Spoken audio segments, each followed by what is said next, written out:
My Gavana Melanine, and welcome to Thursday's card of the day. Now I've actually got two cards for you. First of all, we have Gollum, the Unloved Child, and we have the 9 rings that were made for mortal men. Now that kind of strictly isn't true, because in the writings we find that all of these rings of power are actually made to control the elves. However, the elves got wise to what was going on, and so when Sauron took all these rings back, he then passed them out to various men and dwarves, and that's how they became the 9 of the men and the 7 for the dwarves. So that should sort of clear that up a little bit. But what I see here with these is something quite tragic and sad, really. I mean, Gollum, for a start, he was a store hobbit. He was a bit like Frodo and Bilbo, and his people lived by the Anduin before the migration to the Shire. And they were people who, whereas a lot of the hobbits, they don't like water. This particular group, these store hobbits, they lived by the river, they fished, they quite liked the water, actually. Now,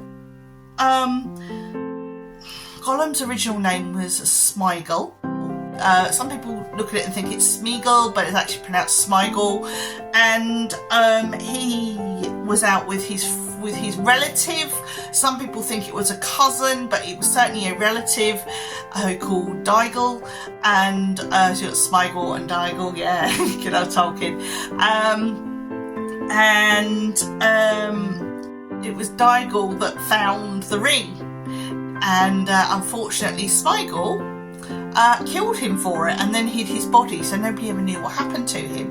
But then he found that when he got home he was invisible, and he realised that he could use this ring made him invisible, and he could use it to his advantage. And unfortunately he used it for quite ill means, like spying on people or stealing and things like that. And so the ring sort of played on Smeagol's dark elements of himself. Before then he was just a very curious, cheeky little hobbit who probably, if he'd have never found the ring, or the ring had never sort of crossed his direction, might not have turned out the way he did. And also he had that long life, but he ended up shunning the sun and the light and becoming the Gollum that we know. You know, it's and rejected by his people.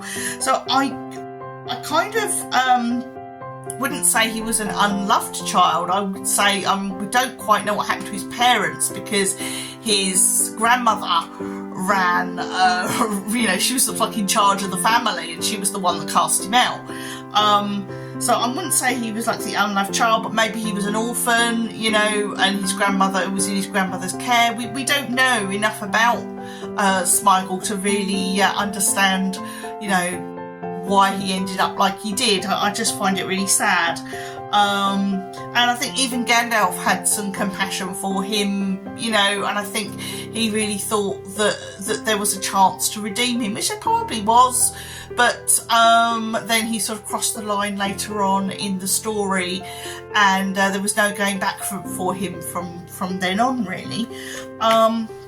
And also this other card, the 9 rings of mortal men. Now, if you look really closely, you can see each of these rings has a king and a queen in it, and I find it really interesting, because these rings are said to have been given to sorcerers and kings and chieftains, and even 3 Númenórean lords are said to be part of the people who received the ring. Now, one of these became the Witch King, who was a great, powerful sorcerer who was sort of the king of Angmar, and he was very evil, and obviously we know that Éowyn eventually ends his reign of terror. And then we have the only other one we know, the only other one of the 9 Ringwraiths that we know of was called Camul, and we know that he was an Easterling. which are the people of the East who sort of sided with Sauron and served him.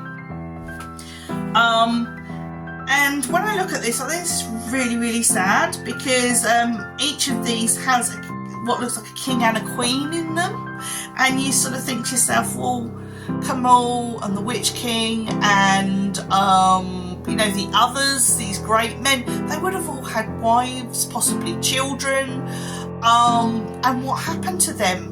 You know, what happened to their families?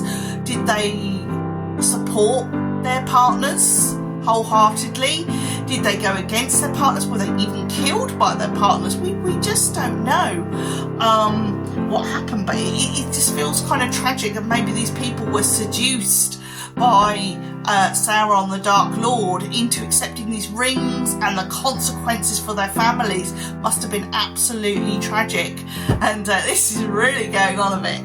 So today's message, if you've stayed with me this long, you deserve a good damn message, is not everyone we come across is inherently evil. You know, people are not born evil. Badness is created in a way. Things happen to people to turn them bad. So when we see a person with a trait or an attitude or, you know, something we don't like in them, it's not because they were born that way. They can change, and if we treat them right, if we show them the right way, if we show them compassion and kindness and show them, lead by example of, you know, we can help them change their ways. You know, if you get aggressive with people, that just reinforces what they believe, whereas if you show them kindness, that little bit of kindness can sometimes be the key to turning someone around. Not always, but it is always worth a try. Take care. Look after yourselves. Bye, take care.